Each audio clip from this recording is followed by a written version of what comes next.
जी dear student, ये हमारी supply है। ये सप्लाई का पॉजिटिव है, ये पॉजिटिव आया की के साथ, की से आगे ये रियोस्टेट के साथ ही एमीटर के पास। चूँकि इस हमारे एमीटर में पहले ही वो ज़ीरो एरर था, 2 डिवीज़न ये पहले शो कर रहा था, तो यहाँ पर इसकी वैल्यू चूँकि मैंने इसको 0.6 पे लगाया तो हमारी नीचे वाली वैल्यूज़ हैं। तो 2 डिवीज़न हम पीछे चले जाएं तो ये 0.12 इसकी वैल्यू आएगी करंट की। इस तरह ये वोल्ट मीटर है।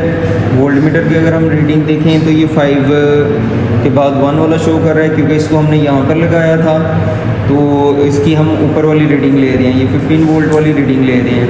तो चूँकि इसमें भी ज़ीरो एरर था, ऑलरेडी वो एक स्टेप आगे था, तो एक स्टेप अगर हम नीचे लेके जाएँ तो इसकी वैल्यू जो है नियर अबाउट 5 वोल्ट आ जाएगी। अगर हम रेजिस्टेंस की बात करें तो ये एमीटर है, यहाँ से ये एमीटर से ये रेजिस्टर हमारा रेजिस्टर चूँकि सीरीज़ तरीके से लगे हुए हैं, तो वो आपको पता है कि फ़र्स्ट रेजिस्टर का एक एंड जहाँ से इसका दूसरा एंड है, दूसरे एंड को इसके साथ कनेक्ट किया है, तो इसके दूसरे एंड को इसके साथ कनेक्ट किया है, और ये फिर आगे इसके नेगेटिव टर्मिनल के साथ। जबकि जो वोल्टेज हमने लगाया है, चूँकि इन तीनों का कंबाइंड है, तो इन तीनों का जो कंबाइंड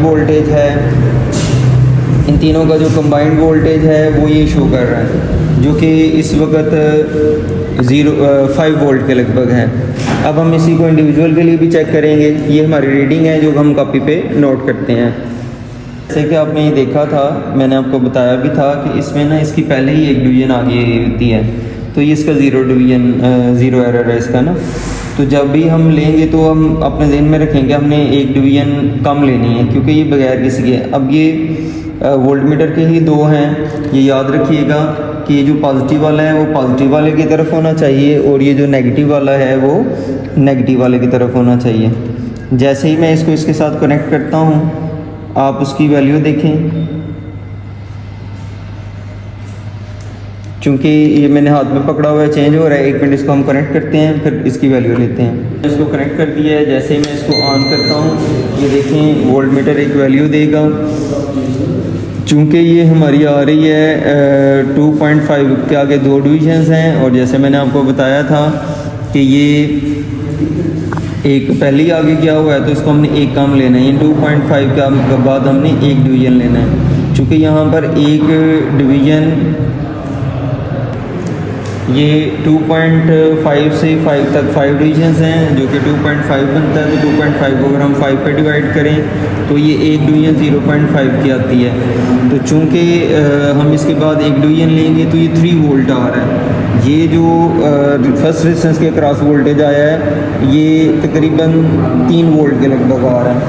अब हमने ये वोल्ट मीटर को इस रेजिस्टेंस के क्रॉस हमने लगाया है, तो ये तकरीबन 0.1 के लगभग आ रहा है।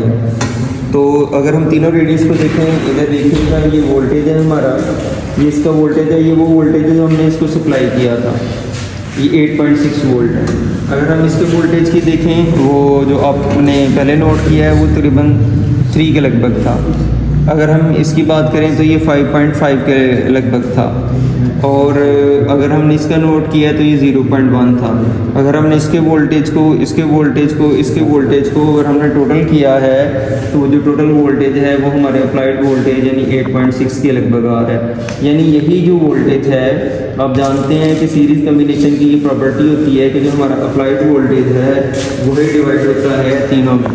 अगर हम V1, V2 और V3 को ऐड अप करें तो वो इसके इक्वल होना चाहिए।